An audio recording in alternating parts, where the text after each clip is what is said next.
నమస్తే బీఆర్కే న్యాయవేదికకు స్వాగతం. నేటి ఆధునిక సమాజంలో వివాహ బంధానికి తూట్లు పడుతున్నాయనిపిస్తోంది. పెళ్లి, పిల్లలు, అందమైన దాంపత్య జీవితం ఇది అందరూ ఆశించేది. అయితే మారుతున్న సమాజంలో పెళ్లిళ్ళు మూన్నాళ్ల ముచ్చటన్నట్లు వివాహ బంధం ప్రమాదంలో పడిపోతుందనిపిస్తోంది. ఇదిలా ఉంటే ఎక్కడో పాశ్చాత్య దేశాల్లో ఉన్న సహజీవనం ఇప్పుడు భారతదేశంలోనూ చట్టబద్ధమైంది. ఈ విషయాన్ని భిన్న సంస్కృతులు, భిన్న జాతులు కలిగిన భారత సమాజం స్వీకరిస్తుందా లేదా? కార్యక్రమంలోకి వెళ్లే ముందు దయచేసి ముఖ్యంగా బీఆర్కే న్యాయవేదికను వీక్షిస్తున్న మహిళలు, వీక్షకులు మరోలా భావించవద్దు. ఈ న్యాయవేదికలో చెప్పబోయే అంశాలు, వివరాలు కేవలం కొంతమంది స్త్రీ పురుషుల లైఫ్ స్టైల్లో చోటు చేసుకుంటున్న సంఘటనలను ఆధారంగా చేసుకొని మాత్రమే ఈ కార్యక్రమంలో చర్చించాలని నిర్ణయించడమైంది. ఇది గమనించగలరు. ఇప్పుడు ఈ సహజీవనంకు సంబంధించిన ఓ సంఘటనను మీ ముందుంచాలనుకుంటున్నాను. వివాహం చేసుకున్న మహిళ ఆమె భర్తతో కాపురం చేసింది. సాఫ్ట్వేర్ కంపెనీలో ఉద్యోగం చేస్తున్న మహిళ ప్రతిరోజు ఇంటి నుంచి ఉద్యోగం చేయడానికి వెళ్ళింది. తర్వాత మ్యాటర్ రివర్స్ కావడంతో భర్తతో విడాకులు తీసుకొని ఉద్యోగం చేసింది. అదే సమయంలో ఆ లేడీ ఓ కంపెనీ మేనేజర్తో సహజీవనం చేయడం మొదలుపెట్టింది. ఇది చాలదన్నట్లు మరో బాయ్ ఫ్రెండ్తో ఎంజాయ్ చేస్తూ అర్ధరాత్రి బెడ్రూమ్లో సహజీవనం చేస్తున్న ప్రియుడికి అడ్డంగా చిక్కిపోయింది. తన కొడుకు, ప్రియురాలు, ఆమె కొత్త బాయ్ ఫ్రెండ్ ప్రోద్బలంతో మా కొడుకు ఆత్మహత్య చేసుకున్నాడని సదరు యువకుడి అంటే సహజీవనం చేస్తున్న ఆ యువకుడి తల్లిదండ్రులు బెంగళూరులోని పరప్పన అగ్రహార పోలీస్ స్టేషన్లో ఫిర్యాదు చేశారు. ఈ కేసుకు సంబంధించిన పూర్వాపరాలు ఒకసారి పరిశీలిద్దాం. అన్బరసన్ అనే ఒక వ్యక్తి చాలా కాలంగా ఓ మహిళతో సహజీవనం చేస్తున్నాడని, అదే ఇంటిలో అతను ఆత్మహత్య చేసుకున్నాడని బెంగళూరు పోలీసులు తెలిపారు. అయితే ఇక్కడ ఆమె పేరు మార్చాము, సుచిత్ర అని పేరు పెట్టాము.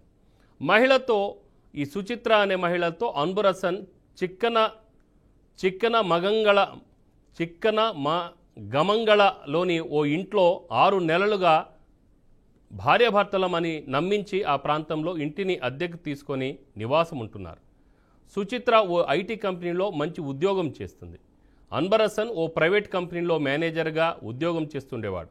మంచి జీతం కూడా వస్తుంది. సుచిత్ర విషయానికి వస్తే గతంలోనే సుచిత్రకు వివాహమైంది.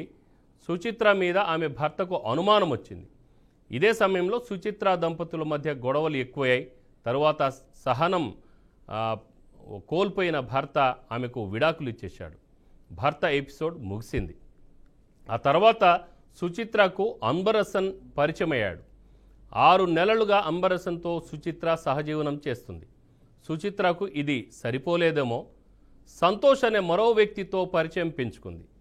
అన్బరసన్తో సహజీవనం చేస్తున్న సుచిత్ర కొంతకాలం క్రితం పరిచయమైన సంతోష్తో అక్రమ సంబంధం పెట్టుకొని అతనితో ఎంజాయ్ చేస్తుంది. సుచిత్ర, సంతోష్ల అక్రమ సంబంధం విషయం తెలుసుకున్న అన్బరసన్ నీ పద్ధతి మార్చుకోవాలని ఆమెకు గట్టిగా చెప్పాడు. అంటే గట్టిగా చెప్పడం అంటే అన్బరసన్ సహజీవనం చేస్తున్నా కూడా ఆమె మీద ప్రేమని ఇక్కడ వ్యక్తపరిచాడు. సహజీవనం చేస్తున్న అన్బరసన్ వార్నింగ్ ఇచ్చిన సుచిత్ర ఏమాత్రం పట్టించుకోకుండా అక్రమ సంబంధం పెట్టుకున్న సంతోష్తో తిరుగుతూ ఎంజాయ్ చేస్తూ వచ్చింది. కొన్ని రోజుల క్రితం ప్రియుడు సంతోష్ను నేరుగా ఇంటికి పిలుచుకొని సుచిత్ర బెడ్రూమ్లో అతనితో రొమాన్స్ చేయడం మొదలుపెట్టింది. అదే రోజు రాత్రి ఇంట్లో సంతోష్, సుచిత్ర రొమాన్స్ చేస్తుండగా ఊరు నుంచి అనుకోకుండా వచ్చేసిన అన్బరసన్ ఆమెను నూలు పోగంత బట్ట కూడా లేకుండా నగ్నంగా ఉండగానే రెడ్ హ్యాండెడ్గా పట్టుకున్నాడు. సహజీవనం చేస్తున్న సుచిత్ర తనను మోసం చేసిందని ఆవేదనతో చివరకు అన్బరసన్ ఆత్మహత్య చేసుకున్నాడు. కథ సుఖాంతం. ఇలా చెప్పుకుంటూ పోతే ఇలాంటి కథనాలు కోకొలలు. అందుకే వివాహ బంధాన్ని పెద్దలు స్వర్గంతో సమానంగా పోలుస్తుంటారు. ఇక మనం న్యాయవేదిక కార్యక్రమాన్ని ప్రారంభించుకుందాం. లీవింగ్ రిలేషన్షిప్ అంటే సహజీవనం, విడాకులు. దీనిపై మాట్లాడటానికి హైకోర్టు అడ్వకేట్ వై ప్రసాద్ గారు ఉన్నారు. అలాగే నమస్కారం సార్. అలాగనే స్క్రీన్పై కనబడే నంబర్లకు కాల్ చేసి మీకు ఎలాంటి న్యాయ సంబంధమైన సమస్య ఉన్నా అడగవచ్చు. ఇక కార్యక్రమాన్ని ప్రారంభించుకుందాం. సార్, ఇక చూస్తే అంటే సహజీవనం విషయంలో కొన్ని చట్టాలు కూడా ఇప్పుడు వచ్చేసాయి. సో ఆధునిక సమాజంలో వివాహ బంధానికి అర్థం మారిపోతుందని అనిపిస్తుంది. ఏమంటారు? టాటా బిర్లా మధ్యలో లైలా అన్నట్టుగా yes, living relationship and leaving relationship అంతవరకు అక్రమ మధ్యలో కొత్తగా వచ్చినటువంటి ఈ రిలేషన్షిప్ సహజీవనం అనేది. సో లివింగ్ రిలేషన్షిప్ కలిసి ఉండే రిలేషన్షిప్, లీవింగ్ రిలేషన్షిప్ విడిపోయే రిలేషన్షిప్, మధ్యలో వచ్చినటువంటి ఈ సహజీవనం కొత్త రిలేషన్షిప్. మీరు అన్నట్టుగా పెళ్ళిళ్ళు స్వర్గంలో నిర్ణయింపబడి ఇక్కడ పర్ఫామ్ చేయబడి దానికి ఒక లీగాలిటీ ఉన్నది. అలాగే ఈ సహజీవనం అనేది కూడా స్వర్గంలో నిర్మింపబడుతుంది, మనస వాచ కర్మన జరుగుతుంది, చట్టబద్ధత అనేది లేకుండా పోయింది. అయితే దాని మన దేశంలో ఇట్స్ నాట్ ఇల్లీగల్ అనేది కాదు, కానీ దానికి ఒక ప్రొవిజన్ అనేది లేదు. మ్యారేజ్ అనేది మన దేశంలో హిందూ సమాజ ప్రకారము, తర్వాత క్రిస్టియన్ సమాజ ప్రకారము, ముస్లిం సమాజ ప్రకారము వాళ్ళ పర్సనల్ లాస్ ప్రకారము జరిగింపబడుతుంది. విడిపోవాలనుకుంటే విడిపింపబడుతుంది. బట్ ఈ లివింగ్ రిలేషన్షిప్ ఏదైతే మనం అనుకుంటున్నామో దానికి విడిపోవడానికి కానీ కలిసి ఉండడానికి ఒక చట్టబద్ధత అనేది లేదు. ఎస్, అంటే ఇప్పుడు ఒకప్పుడు స్త్రీకి భర్తే గురువు దైవం సమస్తంగా భావించిన మహిళా లోకం ఇప్పుడు రాక్షసుడుగా భర్తను చిత్రీకరిస్తున్నారని చెప్పేసి అనుకోవచ్చా? ఎందుకంటే చాలా కేసులు కూడా మనం చూసాము. ఈవెన్ బెంగళూరు నుంచే ఒక 2 కేసులు మనం ఇందాక అంబరసన్ అనే వ్యక్తి ఎవరైతే సహజీవనం గడుపుతున్నాడో ఆ వ్యక్తి చనిపోయాడు అంటే సుచిత్ర అనే వ్యక్తి అంటే మహిళ ఆమె ఆల్రెడీ భర్తను వదిలేసింది. అంటే సుచిత్ర ఇలాంటి ఒక మంచి లైఫ్ ఆమెకి ఏమనిపించిందో ఏదైతే ఆమెకి ఇష్టమైంది అనుకుందో అటువైపు మళ్ళింది కాబట్టి ఆమె భర్త ఆమెను విడాకులు ఇచ్చాడు. తర్వాత సహజీవనం చేస్తున్న అంబరసన్ మరి అక్కడ కూడా ఆమెను ప్రేమించాడు, ఆమెతో ఉంటున్నాడు. కానీ తర్వాత మరో పురుషుడితో ఆమె ఉండటం చూసి ఆయన ఆత్మహత్యకు పాల్పడ్డాడు. సో దీన్ని బట్టి చూస్తుంటే ఒకప్పుడు స్త్రీని భర్తను స్త్రీ ఒక దైవంగా పూజించే స్త్రీ ఇప్పుడు ఎందుకు రాక్షసులాగా చూస్తున్నారు? ఆధునిక సమాజంలో వివాహ బంధానికి అర్థం మారిపోతుందా అంటే మారిపోతుంది, మారిపోతూ వస్తుంది. మార్పు అవసరమై ఉంది. ఎందుకంటే పరిస్థితులు ఆ రోజుల్లో స్త్రీకి ఎకనామికల్ సోర్స్ ఉండేది కాదు. తను ఇంట్లోనే ఉండేది. కుటుంబాన్ని పోషించవలసినటువంటి బాధ్యత పూర్తిగా పురుషుని పైన ఆధారపడి ఉండేది. సో నవేడేస్ స్త్రీలు కూడా ఎక్కువగా చదువుకుంటున్నారు. పైగా ప్రతి స్త్రీలో కానీ మగాడితో కానీ 2-3 సెల్ ఫోన్లు ఉంటున్నాయి. సో ఇవన్నీ ఎఫెక్ట్ చేయడం ద్వారా స్త్రీ కూడా మంచిగా చదువుకోవడము, వీళ్ళు 1 డిగ్రీ చదివితే స్త్రీలు 2-3 డిగ్రీలు చదవగలుగుతున్నారు. వీరు 2 లక్షల శాలరీ ఇస్తే వారు 4 లక్షల శాలరీ తీసుకోగలుగుతున్నారు. అంతరిక్షానికి వెళ్ళగలుగుతున్నారు, సముద్రం అడుగు లోపలికి వెళ్ళగలుగుతున్నారు. సో దేంట్లో కూడా మేము తక్కువ కాదన్నట్టుగా వస్తున్నారు. ఈ మార్పు మంచిదే కానీ డెవలప్మెంట్ సొసైటీకి. బట్ ఏంటంటే in the same time relation maintain చేయడం అనేది కూడా సమాజ దృష్ట్యా, కుటుంబాల దృష్ట్యా ఇది చాలా మంచిది. బట్ ఆ రిలేషన్ ఎప్పుడైతే బ్యాడ్ అవుతుందో విడిపోవడం కూడా అంతే ఇంపార్టెంట్ అనేది కూడా మనం గమనిస్తూ ఉంటున్నాం నవేడేస్ కోర్టులో. ఎస్, అంటే ఇప్పుడు చెప్పండి ముందుగా అసలు లివింగ్ అండ్ ఈ లీవింగ్ రిలేషన్షిప్ మధ్య తేడా ఏంటి? అసలు ఎందుకు ఈ అంటే లివింగ్ అంటే సహజీవనం అనే చెయ్యాలి అనే ఆలోచన అసలు ఎందుకు పుడుతుంది? అసలు అది లివింగ్ రిలేషన్షిప్ సహజీవనం అన్నది. లివింగ్ రిలేషన్షిప్ అనేది కలిసి ఉండడం. ఓల్డెన్ డేస్లో మన కుటుంబాలు ఉమ్మడి కుటుంబాలుగా ఉండేటివి. తల్లిదండ్రులు, అత్తమామలు, కొడుకు కోడలు, మనవలు మనవరాలు ఉమ్మడి కుటుంబంగా ఉండేది. ఆ ప్రదేశానికి, ఆ సమాజానికి అది ఎంతో ఆహ్లాదకరమైనది, తర్వాత ఎంతో ఆరోగ్యకరమైనదిగా ఉండేది. రాను రోజుల్లో పరిస్థితులు చాలా మార్పు చెందుతున్నాయి. ఒక నిమిషం, చిత్తూరు నుంచి ఒక కాలర్ ఉన్నారు. రాజేష్ గారు నమస్కారం. సార్ చెప్పండి అండి. నమస్తే సార్. సార్ నాది ఒక డౌట్ ఉంది. ఉమ్, ఇప్పుడు ఒక పక్క కోర్టు ఏమో హిందూ మ్యారేజ్ యాక్ట్, లేదంటే ముస్లిం మ్యారేజ్ యాక్ట్, లేదంటే క్రిస్టియన్ మ్యారేజ్ యాక్ట్ అంటుంది. ఎస్ ఇంకో పక్క అదే కోర్టు లివింగ్ రిలేషన్షిప్ తప్పులేదు, లివింగ్ రిలేషన్షిప్ ఎవరితోనో చేసుకోవచ్చు, పెళ్ళైన వాళ్ళు చేసుకోవచ్చు, చేసుకున్న వాళ్ళు కావాలంటే విడాకులు అడగొచ్చు అంటారు. ఒక పక్క మ్యారేజ్ యాక్ట్ అని చెప్పేసి, ఇంకో పక్క మీ ఇష్టం వచ్చిన వాళ్ళతో తిరగండి అని చెప్పేసి కోర్టులు ఏ రకమైన, అంటే ఈ పబ్లిక్ ఏ రకమైన మెసేజెస్ ఉన్నాయి సార్? ఎస్ సార్ నమస్తే, ఆయన పేరేంటండి? రాజేష్ గారు. రాజేష్ గారు నమస్తే. సార్ చెప్పండి. మన చట్టాలు మనమే తయారు చేసుకున్నాము. మన దేశంలో లా ఆఫ్ ల్యాండ్, మన చట్టాలు మనమే తయారు చేసుకున్నాము. సో మన దేశంలో పరిస్థితులను బట్టి, అంటే హిందూ, ముస్లిం, క్రిస్టియన్స్ వాళ్ళ మ్యారేజ్ పరిస్థితులు, వాళ్ళకు ఉన్నటువంటి చట్టాలు అప్లికబుల్ని బట్టి కలిసి ఉండాలన్నా విడిపోవాలన్నా ఆ చట్టాలు అప్లికబుల్ అవుతాయి. బట్ ఈ లివ్ ఇన్ రిలేషన్స్ సహజీవనంలో అయితే మీరు కలిసి ఉండడం అనేది మీకు ఉన్నటువంటి రాజ్యాంగపరమైనటువంటి హక్కు. బట్ మీరు విడిపోవడానికి కోర్టుకు వెళ్ళడానికి మీకు ప్రొవిజన్ లేదు. డైవర్స్ అనేది నార్మల్ హిందూ కానీ, ముస్లిం కానీ, క్రిస్టియన్ కానీ కోర్టుకు వెళ్ళి విడాకులు తీసుకోవచ్చు. బట్ లివ్ ఇన్ రిలేషన్షిప్లో మీకు విడాకులు మంజూరు చేయబడవు, ఎందుకంటే ప్రొవిజన్ అనేది లేదు.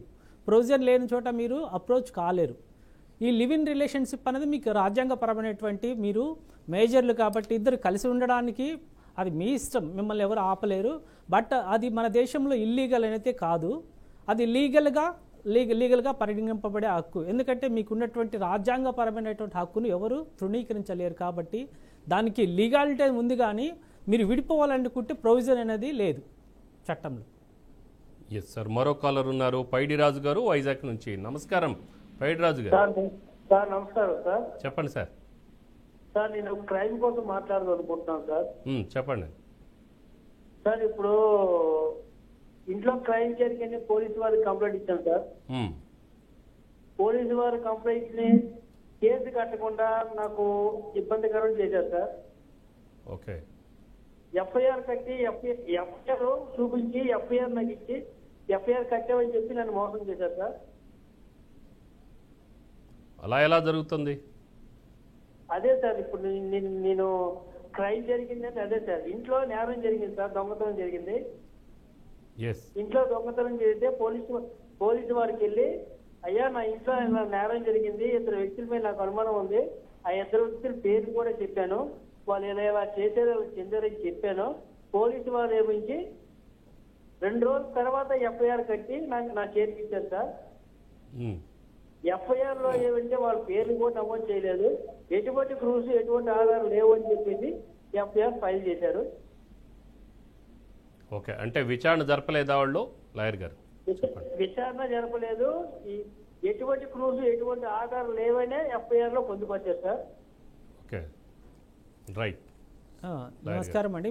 మన దేశంలో చట్ట ప్రకారము ఏ పౌరుడికైనా ఏదైనా ఇలాగ చెప్పినటువంటి కంప్లైంట్ పోలీసు వారు వెంటనే స్వీకరించి వారికి అక్నాలజ్మెంట్ ఇచ్చారు. అక్నాలజ్మెంట్ ఇచ్చారా మీకు? ఏంటండి? పోలీసు వారిని అప్రోచ్ అయ్యి కంప్లైంట్ ఇచ్చిన వెంటనే పోలీసు వారు తనకు అక్నాలజ్మెంట్ ఇచ్చారా? కేసు ఎఫ్ఐఆర్ కాపీ ఇచ్చారని చెప్తున్నారు. నాట్ ఎఫ్ఐఆర్ కాపీ, అక్నాలజ్మెంట్ ఇచ్చారండి. అక్నాలజ్మెంట్ ఇవ్వాలి, మీరు అడగాలి, ఎందుకంటే పౌరులందరికీ నాలెడ్జ్ లేదు కాబట్టి.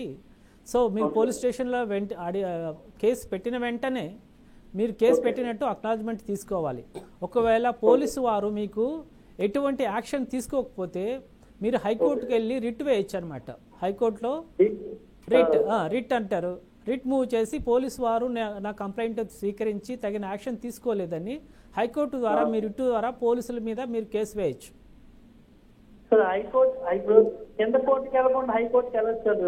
ఇది ప్రొవిజన్ అండి. పోలీసులు మీకు దాన్ని రిట్స్ అంటారు. పోలీసు వారు కానీ మిగతా గవర్నమెంట్ బాడీస్ ఏవైనా మీకు రెస్పాండ్ కాకపోతే దెన్ మీరు కింది కోర్టులో వెళ్ళి డైరెక్ట్గా మీరు హైకోర్టులో వేసి రిట్ ద్వారా మీ ప్రాబ్లం హైకోర్టు వారికి చెప్తే హైకోర్టు వారు వెంటనే ఒక ఆర్డర్ పాస్ చేస్తారు. Right sir. సో మరో కాలర్ ఉన్నారు, శంకర్ నారాయణ గారు గుంటూరు నుంచి. నమస్కారం శంకర్ నారాయణ గారు. నమస్తే అండి సార్. చెప్పండి సార్. మా నాన్నగారికి మేము ఒక కూతురు. సార్ క్లారిటీ లేదండి మీ వాయిస్. నమస్తే అండి సార్. టీవీ మ్యూట్లో పెట్టండి. ఓకే అండి. మా నాన్నగారికి భార్య, ఒక కొడుకు, కూతురు ఉన్నారండి. ఉమ్.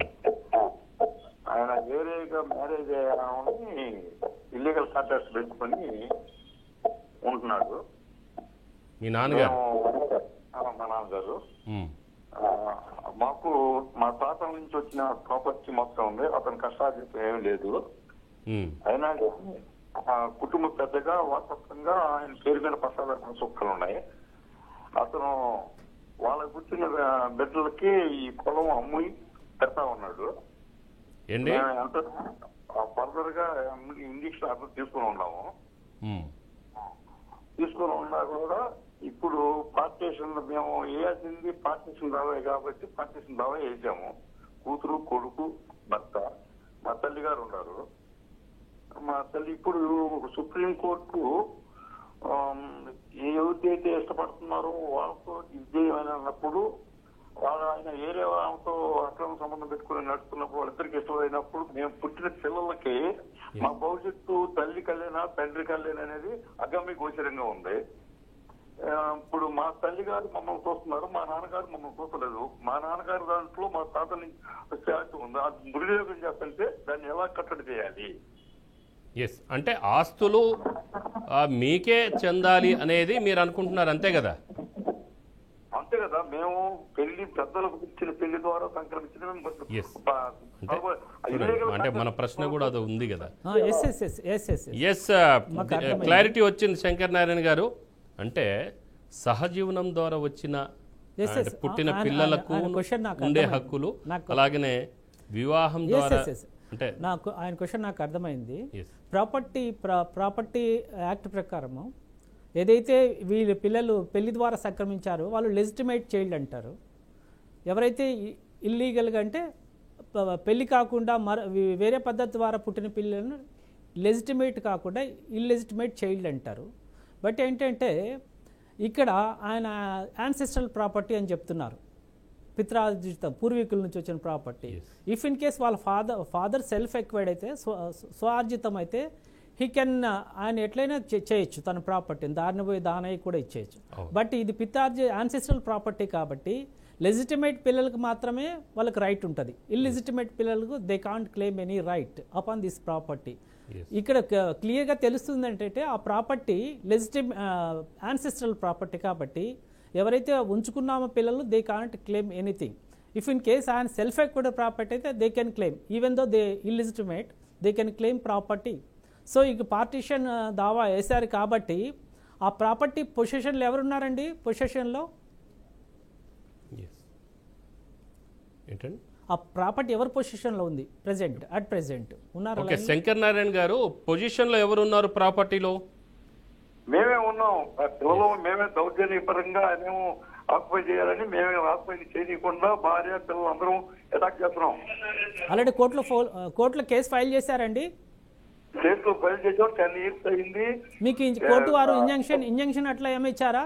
ఇంజంక్షన్ అట్లా కోర్టు వారు ఇంజంక్షన్ గ్రాంట్ చేశారా? నాట్ టు ఎలినేట్ అని గ్రాంట్ చేశారు ఆయనకి. అంటే నేను అనేది ఏంటంటే నా క్వశ్చన్ ఏంటంటే ఇప్పుడు న్యాయ నిపుణులు కూడా చేసాం. నా క్వశ్చన్ ఏంటంటే ఇప్పుడు సుప్రీంకోర్టు అలా గైడ్ లైన్స్ ఇష్టం వలన అసలుకి కుటుంబం యొక్క వ్యవహార తీరి మారిపోతుంది. ఎందుకంటే ఇప్పుడు మగవాడికి ఎంతో మంది ఆకర్షణీయంగా ఆడవాళ్ళ మీద మోదులు పడటం సహజం. కానీ మరి ఇవాళ ఇప్పుడు పెళ్లి అయిన తర్వాత పుట్టిన బిడ్డలు ఉండగా భార్య ఒకరిని తీసుకుని వెళ్ళిపోవటం, భర్త ఇంకొకరు తీసుకుని వెళ్ళిపోతే, ఎవరికి ఇష్టం వాళ్ళు తీసుకుపోతే పుట్టిన బిడ్డల గతి ఏంటి? మంచి క్వశ్చన్ వేశారు మీరు. బట్ ఏంటంటే సమాజము వివిధ రంగాల్లో డెవలప్ అవుతూ ఇది డెవలప్మెంటో లేకపోతే అధోగతి మనకు తెలియదు కాబట్టి వారి పరిస్థితుల వలన ఈ లివ్ ఇన్ రిలేషన్షిప్ అనేది మెయింటైన్ చేస్తున్నారు. వాళ్ళ ఫ్యామిలీ బ్యాక్గ్రౌండ్ బట్టి, చదువులను బట్టి, లేకపోతే రిలేషన్ని బట్టి మారిపోతున్నాయి. బట్ ఈ ప్రాపర్టీ రైట్స్ అనేది సుప్రీంకోర్టు క్లియర్గా చెప్పింది, మీకు legitimate child can claim only this property. ఆయన సెల్ఫ్ ఎక్వైర్డ్ ప్రాపర్టీ అయితే ఈవెన్ దో ఇల్లిజిటిమేట్ చైల్డ్ కూడా క్లెయిమ్ చేయొచ్చు. ఆ ప్రాపర్టీ విషయంలో మీరు భయపడిన అవసరం లేదు. ఎందుకంటే అది పిత్రార్జితమైనది. యాన్సెస్ట్రల్ ప్రాపర్టీ కాబట్టి మీకే రైట్స్ ఉంటాయి. ఇల్లిజిటిమేట్ చైల్డ్ అయితే మీ నాన్నగారు సంబంధించిన సెల్ఫ్ ఎక్వర్డ్ ప్రాపర్టీ మీద మాత్రమే రైట్స్ వస్తాయి.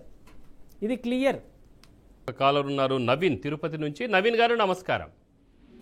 నమస్కారం అండి సార్ చెప్పండి సార్, మీ సమస్య ఏంటి? మీరు ఇందాక ఒక పాయింట్ చెప్పారు, లివ్ ఇన్ రిలేషన్షిప్ లో. సార్ మీ టీవీ వాల్యూమ్ తగ్గించుకుంటారా? ఏదండి? టీవీ వాల్యూమ్ తగ్గించుకోండి, కొంచెం దూరంగా ఉండండి. టీవీ వాల్యూమ్ అసలు లేదండి, మ్యూట్ లో ఉంది. ఓకే, మరి రీసౌండ్ వస్తుంది. ఓకే, మాట్లాడండి. అదే లివ్ ఇన్ రిలేషన్షిప్ లో డివోర్స్ కి ప్రొవిజన్ లేదు అన్నారు. ఇంకో పాయింట్ ఏంటంటే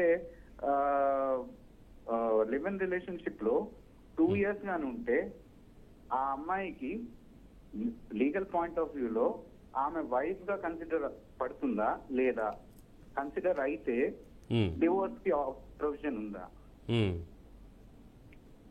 అదండి క్వశ్చన్. చూడండి, అంటే మంచి పాయింట్ అడిగారండి మీరు. అంటే 2 సంవత్సరాల కంటే ఎక్కువగా లివింగ్ రిలేషన్షిప్ అంటే సహజీవనం చేస్తే ఆమె భార్యగా కన్సిడర్ అవుతుందా? లేని పక్షంలో ఇంకో క్వశ్చన్ ఏదో చెప్పారు. అర్థమైంది. ఓకే, అంటే ఈ సహజీవనం అన్నది దానికి మనం ఒకసారి సహజీవనం అంటే ఏంటో చూస్తే లాంగ్ టైం కొహాబిటేషన్ చేస్తే దాన్ని సహజీవనం అని పిలుస్తారు. పెళ్లి వేరు, సహజీవనం వేరు. సో ఇండియన్ ఎవిడెన్స్ యాక్ట్ ప్రకారము, ఇప్పుడు యాక్ట్ మారింది, అది ఇద్దరు పురుషుడు స్త్రీ మేజర్లు కలిసి ఉంటే దాన్ని ఇరుగు పొరుగు వారు సమాజము ఒక రిలేషన్ను గుర్తించారంటే అది వైఫ్ అండ్ హస్బెండ్ రిలేషన్గా గుర్తించవచ్చు. బట్ ఏంటంటే మీరు ఇక్కడ సహజీవనము అని పర్ఫెక్ట్గా టైటిల్ పెట్టి చేస్తే దానికి విడాకుల ప్రొవిజన్ లేదు. బట్ ఏంటంటే ఇరుగు పొరుగు వారు భార్యాభర్తలుగా గుర్తించారు, దాన్ని మీరు ఇద్దరు యాక్సెప్ట్ చేస్తున్నారంటే then there is a provision even though there is no marriage. మీరు కోర్టుకు వెళ్ళి మేము భార్యాభర్తలుగా కలిసి ఉన్నాము, దాన్ని సొసైటీ గుర్తించింది అంటే then you can approach court by filing divorce. But ఇక్కడ మీ లివ్ ఇన్ రిలేషన్స్ సహజీవనం అని మీరే ఒప్పుకుంటే దానికి ప్రొవిజన్ అనేది లేదు. ఎస్, అంటే సార్ ఇప్పుడు ఇంకొకటి, పెళ్లి ద్వారా పుట్టిన పిల్లలకును ఇంతకుముందు శంకర్ నారాయణ గారు అడిగిన ప్రశ్న ఇదే, పెళ్లి ద్వారా పుట్టిన పిల్లలకును సహజీవనం ద్వారా పుట్టిన పిల్లలకు గల హక్కులు ఏంటి? వెరీ గుడ్ క్వశ్చన్ అండి. పెళ్ళి అంటే మనకు ఇందాక అన్నట్టు స్వర్గంలో నిర్ణయింపబడి ఇక్కడ పరిపాలింపబడి దానికి చట్టబద్ధత ఉంది. లివ్ ఇన్ రిలేషన్షిప్కు నిర్ణయింపబడి మనస వాచ కర్మణ ఉంటుంది, చట్టబద్ధత లేదని మనం అనుకున్నాం. సో పెళ్లి ద్వారా పుట్టిన పిల్లలు ఎవరైతే ఉన్నారో వాళ్ళను లీగల్గా పుట్టిన పిల్లలు అంటారు, లెజిటిమేట్ చైల్డ్ అంటారు.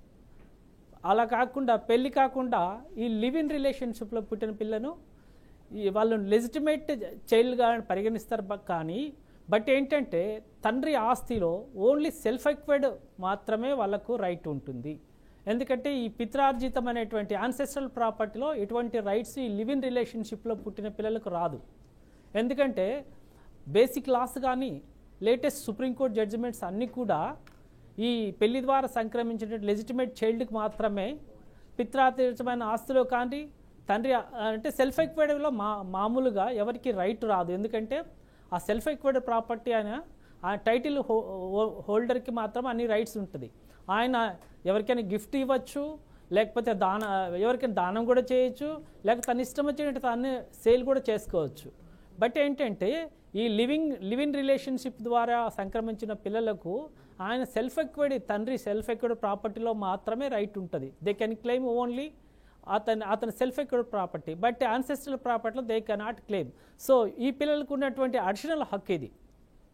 లెజిటిమేట్ వివాహం ద్వారా పుట్టిన పిల్లలకు ఎవరైతే తాతలు తండ్రుల ఆస్తులు వాటిని క్లెయిమ్ చేయొచ్చు, తండ్రి ఆస్తుల్ని క్లెయిమ్ చేయొచ్చు. బట్ ఈ లివ్ ఇన్ రిలేషన్షిప్లో ఉన్న పిల్లలకు తండ్రి ఆస్తి సెల్ఫ్ ఎక్వైర్డ్ అయితే మాత్రమే క్లెయిమ్ చేయగలరు. పిత్రార్జితమైనటువంటి property they cannot claim. Simple. Okay, అంటే ఇప్పుడు ఈ లీగల్ రిలేషన్ అంటే ఏమిటి? అసలు పాశ్చాత్య దేశాల్లో ఉన్న లీగల్ రిలేషన్షిప్ లేదా లివింగ్ రిలేషన్షిప్ మన దేశంలో ఉన్న రిలేషన్షిప్కు తేడాలు ఉన్నాయా? అసలు మన దేశంలో అంటే పాశ్చాత్య నాగరికతే మనకు వద్దని చెప్పేసి అనుకునే మనము ఈరోజు మన దేశంలో సుప్రీంకోర్టు కూడా గైడ్ లైన్స్ ఇచ్చింది, సహజీవనం ఓకే అని చెప్పేసింది, చట్టబద్ధత కూడా ఇచ్చేసిన తర్వాత అసలు ఎందుకు దాన్ని పాటిస్తున్నట్టుగా? సార్, ప్రస్తుత రిలేషన్ అన్ని మానవ రిలేషన్స్ అన్ని మనీ రిలేషన్స్ అయిపోయినాయి. మానవ relations become money relations. So కాబట్టి మనీతో ముడిపడి ఉన్న రిలేషన్స్ ప్రస్తుత దేశంలో. ఆ రోజుల్లో రిలేషన్ అనేది చాలా పవిత్రమైన సీక్రెట్ అంటారు. ఈరోజు సీక్రెట్ రిలేషన్స్ అయిపోయినాయి. మానవుడే మహనీయుడైతే దానికి యాడ్ చేస్తే మనీ ఉన్న మానవుడే మహనీయుడు ప్రజెంట్ డేస్లో. కాబట్టి ఈ రిలేషన్స్ అన్నీ మనీతో ముడిపడి ఉన్నాయి కాబట్టి మనము ఎక్స్పెక్ట్ చేయడం అనేది చాలా రాంగ్ అయిపోయింది. ఎందుకంటే మనం ఎక్స్పెక్ట్ చేసే సమాజం అనేది అది మనకు కనిపించట్లేదు. ఓల్డెన్ డేస్లో మనకు సెల్ ఫోన్ ఉండేది కాదు, ల్యాండ్లైన్ తర్వాత వచ్చింది, తర్వాత సెల్ ఫోన్ వచ్చింది. ప్రపంచ దేశం అంతా మన అరచేతిలో ఉండిపోయింది. ప్రపంచ దేశాలు మనకు ఒక చిన్న గ్రామంతో సమానం అయిపోయినాయి. సో సెల్ ఫోన్ వచ్చినట్టే పాశ్చాత్య పోకడలు కూడా మన దేశంలోకి మనము దిగుమతి ఎగుమతులు చేసుకుంటున్నాం. సో ఈ లివ్ ఇన్ రిలేషన్షిప్ కూడా అక్కడ దేశాల్లో నుంచి మనకు సంక్రమించింది సెల్ ఫోన్ లాగా. దాన్ని వాళ్ళ ఫ్యామిలీ బ్యాక్గ్రౌండ్ని బట్టి చదువులు ఎక్కువైనాయో తక్కువైనాయో తెలియదు, తర్వాత ఇంగ్లీష్ ఎక్కువైందో తక్కువైందో తెలియదు, ఎక్కడ ఏది ఎక్కువైందో ఏది తక్కువైందో తెలియదు కాదు. వాళ్ళ ఫ్యామిలీ బ్యాక్గ్రౌండ్ని బట్టి వాళ్ళకు ఉన్నటువంటి పరిస్థితులను బట్టి ఈ లివ్ ఇన్ రిలేషన్షిప్ను వాళ్ళు ఎంచుకుంటున్నారు. అది తప్ప రైట్ అనేది మనకు నిర్ణయించే ఆ రైట్ లేకుండా పోయింది. ఎందుకంటే వారి పరిస్థితులను మీరు వెళ్ళి ఇది కరెక్ట్ కాదంటే నా పరిస్థితుల్లో నీ ఉంటే తెలుస్తుంది అని చెప్పి మనకు ఆన్సర్ చేస్తారు. మరో కాలర్ ఉన్నారు, బాబు చీరాల నుంచి. నమస్కారం బాబు గారు. నమస్కారం సార్. చెప్పండి. Good morning sir. సార్ నా పేరు బాబు అని చీరాల నుంచి మాట్లాడుతున్నాను. మా ఫ్రెండ్ ఒక అతను ముస్లిం అతను మ్యారేజ్ చేసుకున్నాడు. పిల్లలు పుట్టారు. ఆమె ఉండగానే ఇంకొక ఆమెను ఇంటర్ కాస్ట్ ఆమెను ఉంచుకున్నాడు. ఆమెకు మొత్తం వెళ్ళిపోయాడు, చనిపోయాడు తెలియదు. ఆమెకి 2 పిల్లలు పుట్టారు, అబ్బాయి అమ్మాయి. అసలు ఈ రకమైన ఇది చేయొచ్చా? అది సార్ నా డౌట్. ఓకే, అంటే ఇప్పుడు ఆల్రెడీ ఆయన మ్యారేజ్ చేసుకున్నాడు, తర్వాత ఇంకొక మ్యారేజ్ చేసుకున్నాడు, పెద్దలు 2 మ్యారేజ్ చేసుకున్నాడు, 2 పిల్లలు పుట్టారు. ఎస్, ఆమెతో సంసారం చేస్తూనే ఇంకొక ఆమె భర్త వదిలే చనిపోయటం ఏదో జరిగింది సంథింగ్. ఆమెను తెచ్చుకొని పెట్టుకున్నాడు వేరే చోట, 2 పిల్లలు పుట్టారు ఆమెకి మళ్ళీ. అది సార్ పరిస్థితి. ఇప్పుడు అటువంటి ఇప్పుడు దానికన్నా చట్టబద్ధత ఉందా? నేను ఒక క్వశ్చన్ అడుగుతాను. అంటే ఈ వితంతు అయిన స్త్రీని ఆయన తీసుకొచ్చినప్పుడు వాళ్ళ భార్య ఒప్పుకుందా? ఎవరైనా కుటుంబ సభ్యులు ఒప్పుకున్నారా? కుటుంబ సభ్యులు కొంతమంది ఒప్పుకున్నారు, కొంతమంది ఒప్పుకోలేదు సార్. వాళ్ళ చెల్లి ఒప్పుకుంది. ఓకే, అంటే కొంతమంది ఏకీభవిస్తారు. అంటే సైకలాజికల్గా చూస్తే కొంతమంది వాళ్ళకి తగ్గట్టుగా కొంతమంది వచ్చేసి వాళ్ళకి సపోర్ట్ చేస్తారనమాట. సో ఆ విధంగా అయితే కొంతమంది అయితే సపోర్ట్ చేస్తున్నారు. సో దీన్ని కోర్టు దృష్టిలోను న్యాయ వేదిక దృష్టిలో మనం ఏ విధంగా చూడాలి సార్? సార్, మన లా ఆఫ్ ల్యాండ్, మన దేశ చట్టాల ప్రకారము సోర్సెస్ ఆఫ్ లా చూస్తే మన సోర్సెస్ ఆఫ్ లాలో ప్రెసిడెంట్ కస్టమ్ అన్నది ఒకటి. కస్టమ్ అంటే ముస్లిమ్స్లు they can have 4 wives in the same time. Hindu అనేవాడు ఒక భార్యను ఉండగా సజీవంగా బ్రతికుండగా వేరే భార్యను చేసుకోవడం అనేది అతను offence in the I of law. So అతను చేయలేడు. అదే ముస్లిం అయితే same time they can have 4 wives. అంటే వాళ్ళ చట్టం అక్కడ పర్మిట్ చేసింది కాబట్టి ఇది చట్ట ప్రకారం తప్పు కాదు. హిందువు అయితే చేస్తే చట్ట ప్రకారం తప్పు. సో ఆయన కాబట్టి ముస్లిం కాబట్టి తను ఆల్రెడీ నాలెడ్జ్ ఉండి చేసుకున్నట్టున్నాడు. ఇంకా ఇద్దరు తక్కువ ఉన్నట్టున్నారు ఆయనకు వాళ్ళ చట్ట ప్రకారం. ఓకే, మంగళగిరి నుంచి ఇంకొక కాలర్ ఉన్నారు, శ్రీనివాస్ గారు. నమస్కారం అండి. నమస్తే అండి సార్, చెప్పండి సార్. సెల్ఫ్ అకైడ్మెంట్ దారిని పోయే దానికి రాసుకోవచ్చని ఇస్తున్నారు. సెల్ఫ్ అకైడ్మెంట్ లో ఒక ఎంప్లాయీ కాకుండా వ్యవసాయదారుడై ఉండి భార్య భర్తలు పిల్లలు అందరూ కష్టపడి ఒక దాంట్లో వచ్చిన ఆదాయాన్ని కూడబెట్టుకొని పెద్దగా తండ్రి పేరు మీద ఆస్తి రిజిస్టర్ చేయిస్తే కొన్నట్టుగా కుటుంబ పెద్దగా అతని పేరు పెట్టుకుంటే అతను మరి ఈ భార్య పిల్లలకి చెప్పకుండా ఏదో దానం చేస్తే అప్పుడు ఏంటి? కష్టార్జితం అతనికి సెల్ఫ్ యాక్టెడ్ ఏంటంటే అతని కష్టార్జితం అంటే అతను సెల్ఫ్ గా ఉద్యోగరీత్యా గాని వ్యాపార పరంగా గాని ఏదన్నా కానీ సొంత సంపాదిస్తే సెల్ఫ్ యాక్టెడ్ కదా. ఇప్పుడు వ్యవసాయ పరంగా అందరూ కష్టపడి దాని మీద ఆదాయం వచ్చింది ఆయనకి ఒక కుటుంబ పెద్దగా 1 ఎకరం భూమి కొనుక్కొని అతను కారు పెడితే అతను సెల్ఫ్ యాక్టెడ్ అవుతున్నాడు. అప్పుడు అతను ఏరియా వాళ్ళకి దాటిపోయే దానికి నచ్చితే ఈయన కష్టపడిన దానికి ఫలితాలు ఏంటి? చాలా మంచి క్వశ్చన్ అడిగారు సార్, చాలా వండర్ఫుల్ క్వశ్చన్. ఓకే, ఎందుకంటే మన కుటుంబం అంతా కలిసి సార్ అన్నట్టు వ్యవసాయం కానీ ఇంకో పని కానీ అందరూ పైసా పోగు చేసుకొని ఓ ప్రాపర్టీని కొంటారు. తండ్రి పెద్ద కాబట్టి ఆయన పేరు మీద ప్రాపర్టీని కొంటారు. బట్ ఏంటంటే మన చట్టాలు సివిల్ కేసెస్ అంటారు వీటిని. సివిల్ కేసెస్ అనేది కోర్టులో వేసిన తర్వాత ఎవరైతే కోర్టుకు వెళ్ళారో ప్రూవ్ చేసుకోవాల్సిన బాధ్యత వాళ్ళ మీద ఉంది. ఇది ఆయన కొనలేదు, సో మేము ఈ విధమైనటువంటి పొలాలు ద్వారా లేకపోతే కళాల ద్వారా కానీ ఇంకో విధంగా మేము అందరం కలిసి ఆయన పేరు మీద కొన్నామన్నది ప్రూవ్ చేసుకోవాల్సిన బాధ్యత మన మీద ఉంది. లేకపోతే సెల్ఫ్ ఎక్వైర్డ్ ప్రాపర్టీగానే దాన్ని ట్రీట్ చేస్తారు. ఎందుకంటే డాక్యుమెంట్ హోల్డర్ అనేది ఆయన ఎలా వచ్చిందన్నది కోర్టు ప్రూవ్ చేయాల్సిన బాధ్యత కోర్టుకు వెళ్ళిన వారి మీద ఉంది. కాబట్టి ఇది కుటుంబ పరంగా అందరూ వ్యవసాయం చేసి ఇంకో రకంగా కానీ వ్యాపారం చేసి ఆయన పేరు మీద కొన్నామనేది మీరు ప్రూవ్ చేయగలిగితే దాన్ని కోర్టు మీకు పార్టీషన్కి అవకాశం ఇస్తుంది. ఆ ప్రూవ్ చేయలేకపోతే ఎవరేం చేయలేరు. సెల్ఫ్ ఎక్వైర్డ్ ప్రాపర్టీగా పరిగణించి ఆయనకు రైట్, ఆయనకు చట్ట ప్రకారం రైట్ వస్తుంది. సో మరో కాలర్ ఉన్నారు, శ్రీనివాస్ వైజాగ్ నుంచి. నమస్కారం శ్రీనివాస్ గారు. నమస్తే సార్. సార్ చెప్పండి సార్, మీ సమస్య ఏంటండి? సార్ నేను బాధితుడు నేనే. నా భార్య 498 కేసు పెట్టేసి తను వెళ్ళిపోయింది. తను 498 పెట్టడంలో నా తల్లి తండ్రి ఇద్దరు కూడా చనిపోయారు. వాళ్ళు చనిపోయిన తర్వాత కూడా రాలేదు. నా మీద ఏదో అనుమానంతో ఉండి మరొక మహిళపై ఆర్టీ యాక్ట్ ద్వారా చిత్రహింస చేసింది. ఆ మహిళకి నాకు సంబంధం ఉండేటట్టుగా ఎక్కడో కోర్టుల్లో ప్రూవ్ చేయలేకపోగా నాపై 498 కొట్టేశారు సార్, డివిఎస్సి కొట్టేశారు. అంతా బాగానే ఉంది సార్. ఎవరికో మహిళతో నేను సహజీవనం చేస్తున్నానని అనుమానం పడిపోతూ విపరీతంగా తనను టార్చర్ చేయడం వల్ల ఆ మహిళ ఇప్పుడు నాకు దగ్గర అవ్వడానికి ప్రయత్నం చేస్తుంది. ఇప్పుడు నా పరిస్థితిలో 10 సంవత్సరాల నుంచి నన్ను ఎవరు పట్టించుకోవడం లేదు. నా బాధని ఎవరితో చెప్పుకోవాలి? నాకు చూడడానికి తల్లిదండ్రులు లేదు.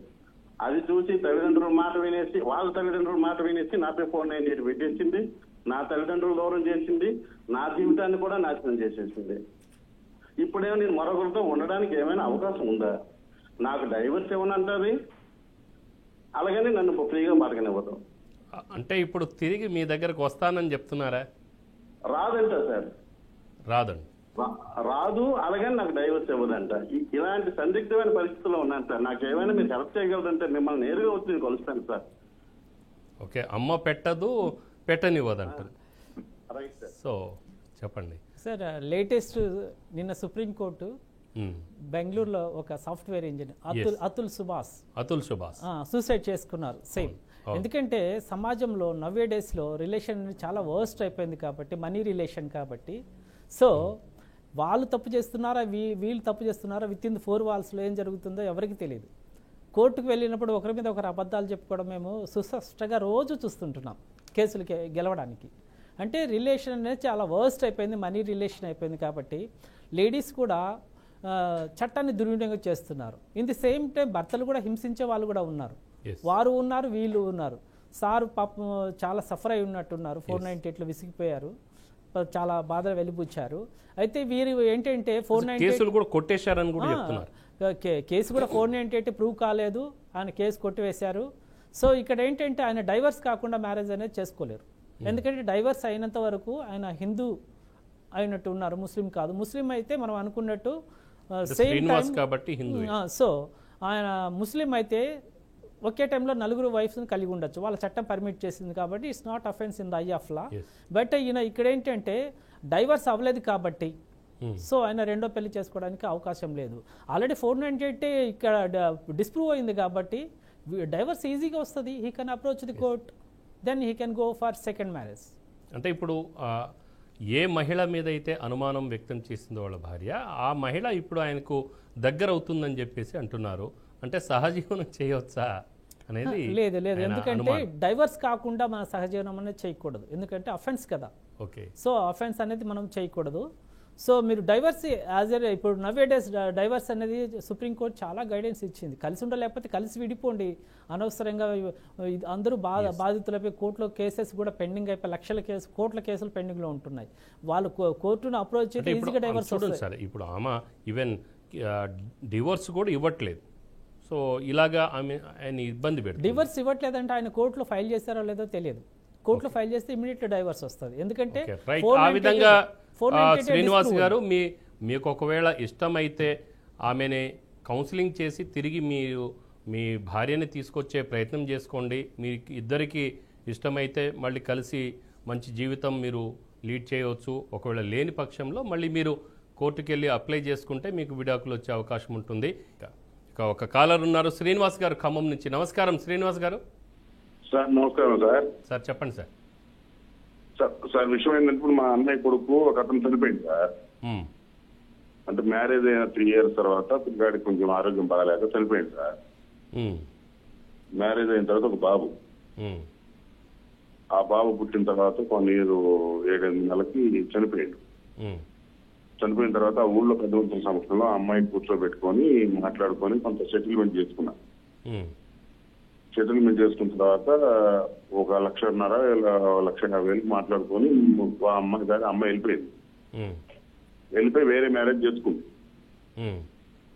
ఆ అమ్మాయి వేరే మ్యారేజ్ చేసుకుంది. ఆల్రెడీ ఆ అమ్మాయికి మళ్ళీ వేరే పిల్లగాడు. దగ్గర దగ్గర 6 సంవత్సరాలు 5-6 సంవత్సరాలు అవుతుంది సార్ ఆ అమ్మాయి వెళ్ళిపోయి కూడా. మళ్ళీ ఇప్పుడు లీగల్ నోటీస్ పంపించింది సార్. ఆస్తిలో వాటా ఉంది మన్గాడికి. ఆమెక వాళ్ళ కొడుకు ఉందని, కొడుకు ఉందని సార్. రైట్. అంటే ఇప్పుడు ఆమె వివాహం చేసుకొని భర్త చనిపోయాడు కాబట్టి ఆమె స్వతంత్రురాలు అవుతుంది కాబట్టి ఆమె వివాహం చేసుకోవచ్చు. అందులో ఎవరు అభ్యంతరం పెట్టాల్సిన అవసరం లేదు. అయితే కుమారుడు ఉన్నాడు కాబట్టి సెటిల్మెంట్ అంటే ఆమె జీవితానికి ఆమె సెటిల్మెంట్ చేసి ఉండొచ్చు ఒకటి. కానీ కుమారుడి విషయంలో ఆమె సెటిల్మెంట్ చేసి మీరు సెటిల్మెంట్ చేసి ఉండకపోవచ్చు. దీన్ని ఎలా చూడాలి? ఇది స్త్రీకి సెకండ్ మ్యారేజ్ ఏంటంటే న్యూ లైఫ్ స్టార్ట్ అయిపోయినట్టు. సో ఓల్డ్ లైఫ్ అంతా తనకు అన్ని రైట్స్ కోల్పోయింది. అది ఆల్రెడీ సెటిల్మెంట్ చేసినారు. కానీ బాబు వీళ్ళ ద్వారా వైవాహిక జీవితం ద్వారా లెజిటిమేట్. సో ఆ ప్రాపర్టీస్ ఎవరి టైటిల్ హోల్డర్ ఎవరన్నది ఇక్కడ తను చెప్పలేదు. ఇఫ్ ఇన్ కేసు ఫాదర్ చనిపోయారనుకో, ఫాదర్ పేరు మీద ఉన్న యాన్సెస్టర్ ప్రాపర్టీ అయినా బాబు అనేది లెజిటిమేట్ కాబట్టి హీ కెన్ క్లెయిమ్.